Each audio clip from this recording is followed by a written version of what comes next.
Do you want to learn how we force the appreciation of a multifamily real estate property?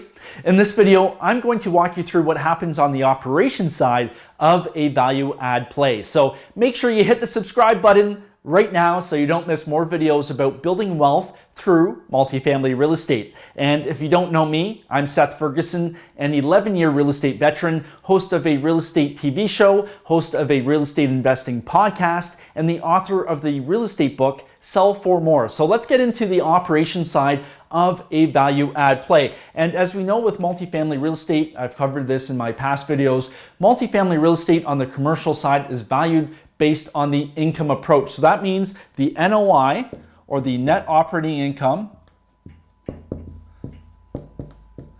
is what is used to determine the value of a property. So whenever we're forcing the appreciation of the property, we're always forcing the NOI. This is what matters. We want to increase the gross revenue, decrease the expenses, and that's going to boost up our NOI and in turn increase the value of the real estate property. So this is where everything is focused on bumping up this NOI, and we hit it pretty hard. So I'm going to do another video about the renovation side, and this is what people see all the time on TV, flipping homes, redoing kitchens, and that certainly has a lot to do, depending on the property, with increasing its value, because you can get more rent, higher rents if you improve the property, the condition of the property and the units. But operations is sometimes overlooked way of increasing the value of your property, increasing your NOI, and it doesn't entail any renovations whatsoever. So operations can have a big impact on the valuation of your real estate property. So what I'm going to do is I'm going to go through some examples of operational value adds and talk about how that can have an impact on the net operating income. So number one is cost control. And oftentimes when an owner has owned a piece of real estate for some time, they have not put bids out to the open market for services provided. Insurance would be one, the cleaning contracts, snow removal contracts, etc. Maybe they've had the same company for the past 10 years and they don't know that there are better options out there. Industries change. Insurance is a big one, I just mentioned that, but we've seen properties where the insurance premium can be cut in half just by going with a different company who may specialize in that type of asset or have other additional benefits with the market. So cost control is an easy one. If you can reduce your expenses, obviously that's going to increase your NOI, your net operating income, and have a big impact on the valuation of your property. Another one would be advertising. Everything's shifted to online now, and we still have some owners doing newspapers and flyers. So presenting the property online, running an AdWords campaign, really targeting people, whether it's on Facebook, Instagram, for your property, especially in the niche or niche that you're focusing on. Staging units, so having a designer come in, make sure the unit's looking tip-top shape before you do photographs. Do video tours of the property, highlight the pool, the gym, all the amenities you have. Lots of owners are still not doing this, and this is a must for getting top dollar for your rent. So getting control of your advertising. And again, if you advertise more, you're going to have less vacancy. You're probably even going to be able to push your rents a lot better if you're advertising the property the way it should be advertised, because it's going to look appealing to your tenants. So again, this is improving your NOI. And then improving your closing ratio. So it's just like any type of sales. You have leads come in, inquiries from prospective tenants. Maybe the staff on the property isn't closing as much as you would like. Well, additional training to that staff. Maybe you have to bring in new staff. Maybe the old staff isn't cutting it in terms of skills with closing. But we always want to keep an eye on how many leads we are receiving and how many leases or contracts we are signing.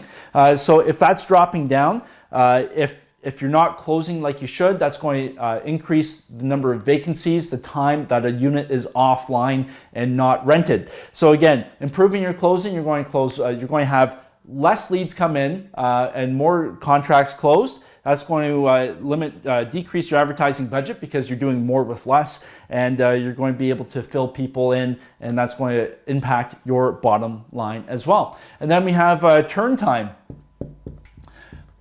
So when a tenant moves out of a property, you have to go in, repaint usually, fix things up. Maybe you're doing full renovations as you're turning those units to a higher standard. Well, if you can decrease the turn time, so maybe the person managing that on the property, that's not their forte. Well, maybe you get somebody in who is a specialist at managing renovation projects. Maybe you outsource to a different contractor, etc. So if it's taking you right now a month and a half to turn a unit, and you can decrease that to a month, that's an additional 15 days of somebody paying you. And over one unit doesn't make a big difference, but let's say you're turning 50 units a year. Well, that's a whole lot of days of income that is being produced just by decreasing that turn time and managing things a whole lot better. And again, more rent, more people paying, that improves your NOI, that improves your gross rental income. And if you have cost control and all that stuff, that's going to really help you out in pushing up your NOI. And then we have separate metering. So some properties right now, the water, electricity, all of the utilities, all those costs are borne by the landlord, the owner. Well, if you can meter all the units separately and shift that cost of the utilities to the tenants, number one, it makes the tenants more responsible. So as soon as the tenants are more responsible, they use less water. They're not going to take a 30-minute shower all the time if they know they're paying for it. So this can have a really big impact on your bottom line. Again, this is an expense reduction strategy and really push moving that over to the tenant, which in my opinion, if you're using utilities, that should be up to you, because everybody, why should one tenant pay a higher rent if they're using a whole lot less utilities and all of that good stuff. And then we have eco-friendly.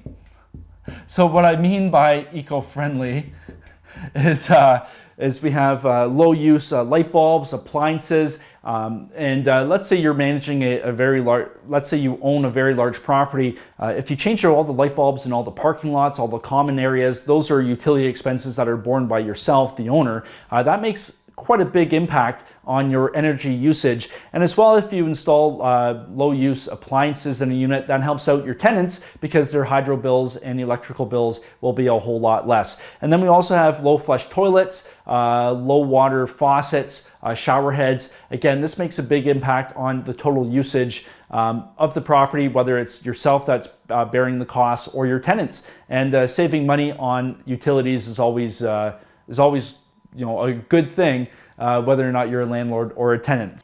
So these are some examples of operational value add strategies. And again, these don't entail any sort of renovation, any work. This is just coming in, improving the operations and sometimes the staff, sometimes systems at your property. And like I said, these make a really big impact and you don't have to pick up a hammer. So if you like this video, hit the like button, leave a comment, let me know what you think. And if you're interested in investing in the types of properties that we're working on right now, go to callseth.com and set up a quick 20-minute initial call with me. And until next time, happy investing.